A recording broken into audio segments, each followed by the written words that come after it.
Well, it's almost Easter time and I've got some exciting designs to share with you for flower arrangements for the home.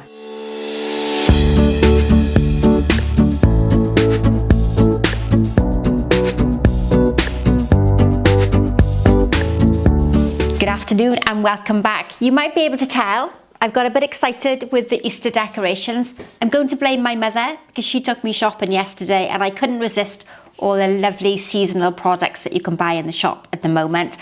Now, I was firstly attracted to these amazing eggs, which very effectively have been attached onto a plastic stem of some description. These have come from Home Bargains, which is a very well-known store here in the UK, and it's full of seasonal products, and with a bit of imagination you can incorporate them into your floral designs. Also, out on my shopping trip yesterday, I bought this really interesting sort of wooden bowl. I'm guessing that it was originally a salad bowl or a fruit bowl of some description, and I know that you can quite easily get hold of these now in lots of supermarkets.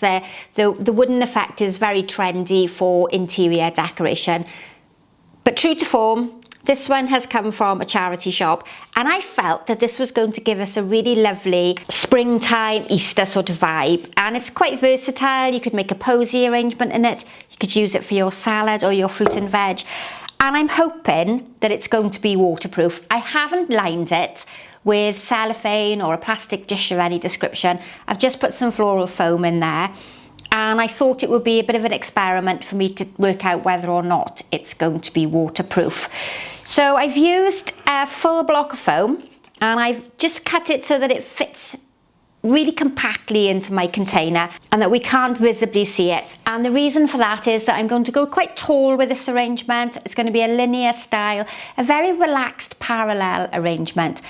Something that I think you would be able to achieve with supermarket flowers, although most of what I've got today is florist material, so some things that you might not have seen before, and flowers that you might recognise from your springtime gardens. And if you're not in the spring, if you're in the autumn at the moment, then this is something that you can aspire to create when your seasons change. Although today, it doesn't feel like we were in the spring because it's really cold, wet and miserable. And whoever out there is in charge of the sunshine, please bring some to Wales because it is really miserable and it's been like this now for weeks. Now I'm going to start with some twisted willow. This one is a commercially available willow that I use a lot as a florist, but you can use any type of branch. It doesn't have to be that curvaceous, twisting willow like this one. Any straight branches without leaves on that you might have in the garden are perfectly acceptable. And I'm going to go quite tall, so at least twice the width of my container. And I have got more willow, but I felt that too much of it was going to be a bit untidy and make the design a bit cluttered. So I'm going to go with 2 pieces to start with, and I'm trying to get them fairly straight. If you think about lampposts going down the road, although I would expect to find lampposts that are quite straight and not curvy like the willow, but we're placing them in almost in that parallel style, so plenty of room in between them. And because they're tall, you want to go quite firmly into the base of the foam so they don't swing around.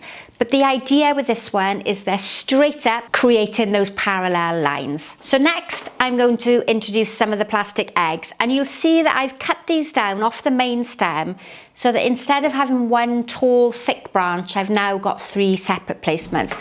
And they're a little bit more pleasing to the eye, it's a bit softer, and it's not going to create such a dominant feature in the arrangement.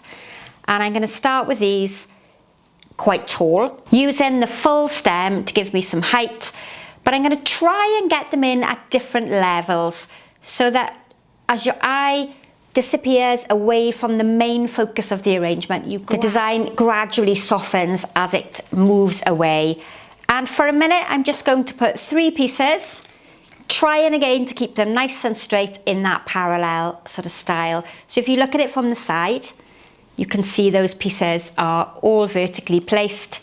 They're at different heights, so we get lots of interest, and that creates rhythm and helps your eye travel through the design. Now I'm thinking that this arrangement is going to be all round, so you could place it in the center of a coffee table, if you're having a lovely Easter lunch, you might want to use it for decoration on your dining room table. But my plan is to make a few different designs with the same sort of selection of flowers and foliages. So if you don't have a base suitable to make a tall arrangement, you might have something to make a low down arrangement, which we'll look at in another video.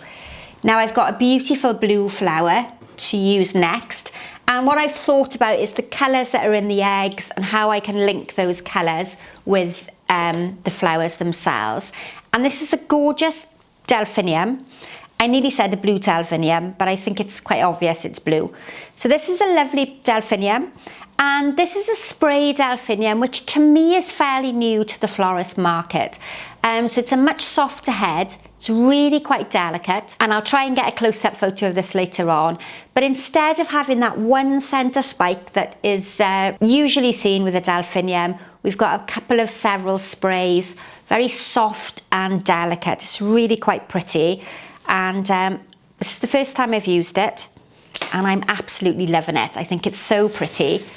So I'm going to work this towards the centre and aiming to have the softer material in first. And once it's in the arrangement, I need to be very careful adding any other material in so that I don't damage it. And as a commercial florist, this is a design that we would almost call a vegetative parallel. You probably wouldn't have the plastic eggs in a true version of this arrangement. But imagine how a border would grow, how your plants would come up in a herbaceous border. Think about how these different types of flowers would naturally grow in the garden. And I'm trying to copy that natural placement. So Delphinium would be nice and tall and straight in the garden. And I'm repeating that style just to get that very natural, simple garden look. Now, so far, the material I've chosen is linear material. So it's all tall and thin.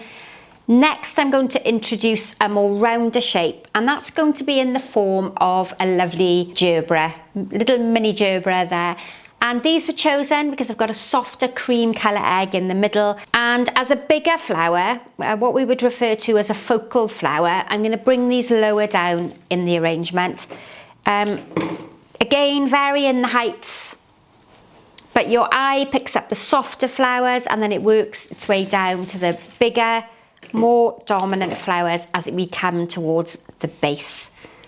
I'm not too worried about evenly spacing them out so we get that symmetrical look, because this design is far more natural in its appearance. And if you only had a simple selection of flowers, you could add some moss or some more eggs at the base and just leave the design as it is. But I'm quite fortunate that I've got more flowers to go.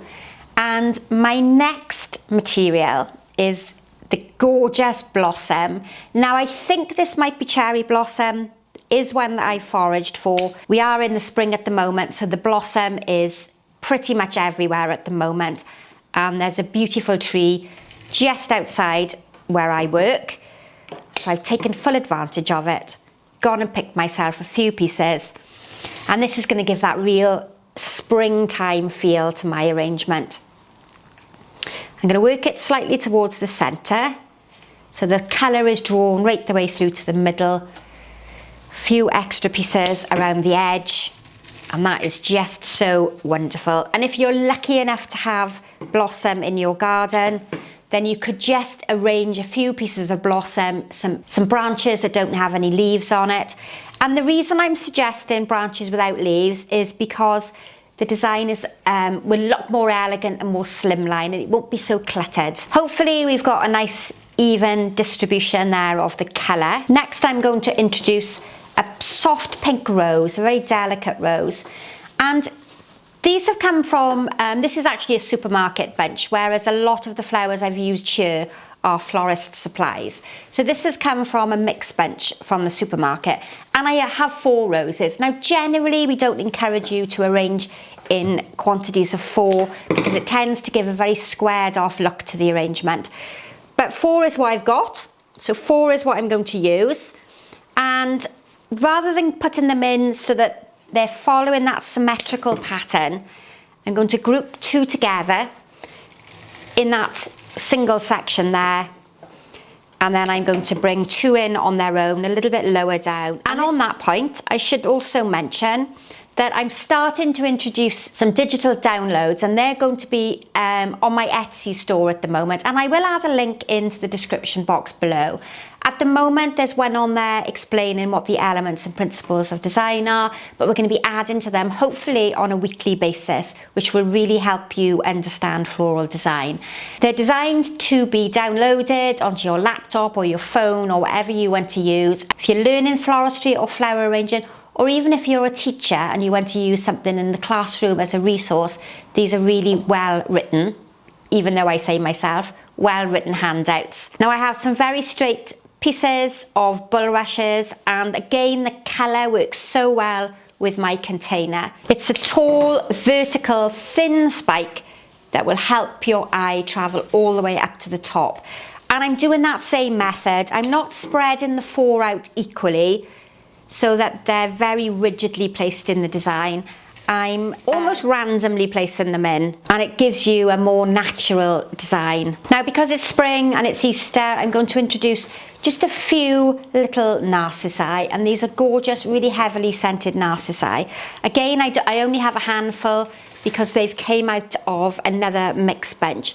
But what it does show you is that you don't necessarily need a lot of flowers to arrange with. I'm trying to get that real seasonal springtime look, and for me the Narcissi is definitely a flower that you'll see in the springtime. Now if you do find arranging with daffodils a bit tricky, then I would suggest inserting a small cocktail stick or a kebab stick into the base, because it will really help give you some extra support when you push it into the foam. And I am arranging in floral foam. You've probably worked that one out already, but I will look at doing another design using wire mesh so that I try and accommodate everybody's needs. Okay, so I think a bit of colour around this side, and the yellow is fairly evenly distributed. The yellow is quite a vibrant colour, and I'm still arranging in that parallel style with the stems as straight as I can to give me that really natural look that I'm trying to achieve. Now the final flower for this arrangement is going to be irises, and last night I had a class here in the studio and we had a very big debate. So you can join that debate and you can give me your feelings. Now I call an iris blue. To me that's a blue iris. I've always referred to it as a blue iris. But last night's class found it hysterical that I called this blue, and they insist it's purple. So what's your opinion on the iris? Pop it in the comment box below. Is it purple or is it blue? Or does it change slightly depending on what it's positioned alongside? So this is going to give me a lovely colour link between the blue of the Delphinium there at the top. They are cut short because I used them in last night's class. And last night's class we looked at making hat boxes, so I didn't need to have a great deal of length in my irises. And of course the iris is going to open up to quite a large size head, so I need to consider leaving enough space around it so that it gives room for the head to open up. Now I have one final iris, good clean cut there on the bottom, and I'm going to finish by adding some moss around the base. This is what we use when we're creating hanging baskets in the summer, and it's what we use on our door wreaths at Christmas time. But any type of moss that you might be able to get hold of. But the idea is now that we cover our floral foam. And I'm going to be really brave. I'm going to slightly tip it forward, and I'm hoping that you'll be able to see the amount of foam that still needs to be covered. You could use greenery by all means, or you could use some more flowers, but I just felt, you know, again, this gives you that lovely Easter time feeling. And if you're choosing flowers from your local supermarket, then think about flowers that have a single flower on a single stem, rather than things like spray chrysanthemums or spray carnations, because you won't get the same effect. With spray flowers, it's far more effective to have single flower stems. Just a single bunch of daffodils will work really well. You could do it with all irises. And even though tulips tend to have a mind of their own and they like to bend towards the light, they will also work really well in here. Now, moss in a lot of parts of the world is an endangered species, and you're not allowed to randomly pick it, but you can buy it quite successfully from a garden centre or from a florist shop. And you know then that it's been sustainably sourced and we haven't disrupted the life of any little bug insects. So that's the first of my Easter design. Something hopefully that you can all achieve at home. If you've been enjoying the tutorial videos, then please subscribe to the channel because it really does help other people find me. Give me a